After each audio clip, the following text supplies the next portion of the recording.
All right, so today I want to talk about why Clubhouse is the next big thing. So if you go to joinclubhouse.com, it basically is a voice social app where you can hang out with people. There can be different rooms where you're chatting about maybe podcasts, maybe you're chatting about social media, maybe you're chatting about environmental issues and things like that. And yesterday I was actually hanging out on Clubhouse and a best-selling author came in. His name's Shaka, and I just heard him talking, and then you could just listening to someone's voice, listening to other people talk and engage with each other, you kind of get a sense for who they are. And basically, what I did afterwards was I went to him on Twitter, reached out, and said, "Hey, let's get you on the podcast," because I know he's on a book tour right now as well. And so that's a really easy way to build relationships. But what really caught my eye was I'm in this WhatsApp group, and someone said that they went on Clubhouse and they gained 800 followers on Instagram just by hanging out on Clubhouse, right? And I think, look, if you got something to say, Clubhouse seems like a very viable place to hang out. Because Shaka, he's got 20,000 followers on Twitter, which is not bad, but on Clubhouse he's got 100,000, right? So I think it gives you a chance to engage with your fans and also meet other people, right? Because I did my first chat maybe 2 weeks ago, and I actually enjoyed it. And after seeing that post where it's like, oh, this thing's actually pretty viral and it might be the next big thing, maybe I should check it out. And by the way, Twitter's doing something very similar called Twitter Spaces because they probably see, and it looks very similar to Clubhouse. So you might have these social platforms try to kind of just jump in before Clubhouse can do something, right?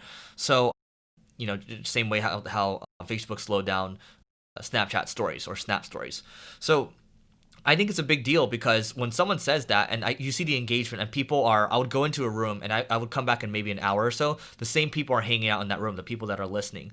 So when you have a very engaged audience like that, where it's actually people are listening to a conversation, I think that's pretty special, right? So I want to bring you to my screen over here, and you can see this is what it looks like. So, Clubhouse has different rooms. So I might see this one on virtual co-working, and there's people hanging out here. You can see 15 people, 12 are actually talking, and oftentimes when you log in, you can pick the group that's interesting to you and just click and join.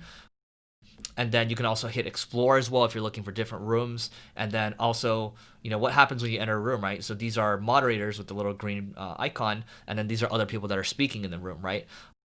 But the idea here is you're sharing a stage, sharing a stage, kind of like if you have ever spoken at any type of event before, like a panel where you're kind of you're letting each person speak and you're kind of going back and forth and letting the dialogue flow, right? And then what happens is people that are following that room, they're going to end up following you because they like what you have to say, right?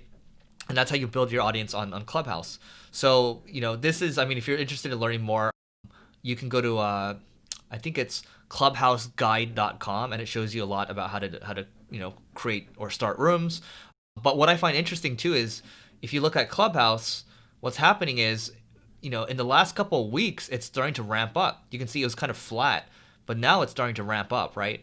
And the people that have backed the company are A-list investors. You got Andrew Chen from Andreessen Horowitz, so they're A-list investor, and then never heard of this company before, but they've raised 10 million bucks so far, and I'm encouraged by what I'm seeing, and I think this is it's always good to get in at the ground floor when it comes to these new social platforms. And I think audio's the fact that Twitter's jumping in on this, audio is big, right? We're talking about Spotify, really competing in the podcast world. Apple continues to kind of hold where they're at, and then you have companies like Chartable raising a bunch of money, or raising a good amount of money to bring more transparency for podcast analytics. So even though people are like, oh, video is higher than audio, I think audio still has a long way to go.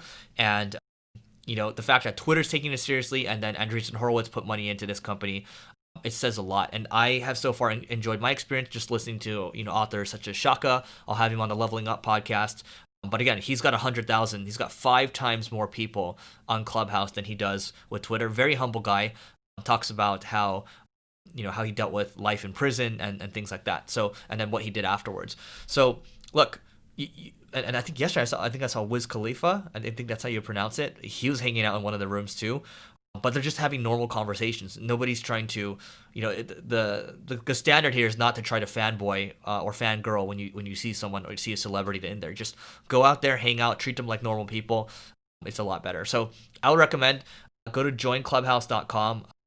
and it's invite only right now, but I see a lot more people coming through. And yeah, check it out and feel free to add me at Eric OSIU, just like I am on Twitter and Instagram. And I hope to see you inside. And final thing is go to levelingup.com to learn more about my book, Leveling Up, and we'll catch you later.